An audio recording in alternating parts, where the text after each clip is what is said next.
Here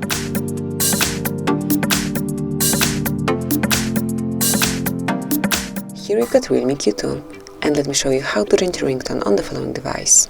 So at first you have to open the settings, then find and select sound and vibration, go to ringtone, and here you've got all the options that can be applied. So let me show you just some of them.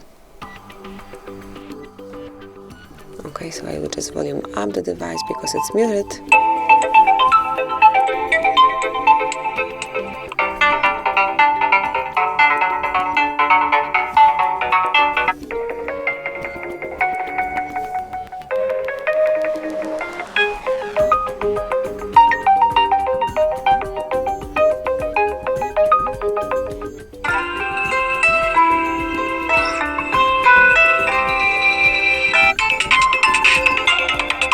You can also pick one from other tones,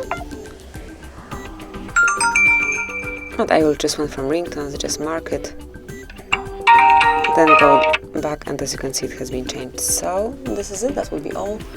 Thank you for watching, please subscribe our channel and leave the thumbs up.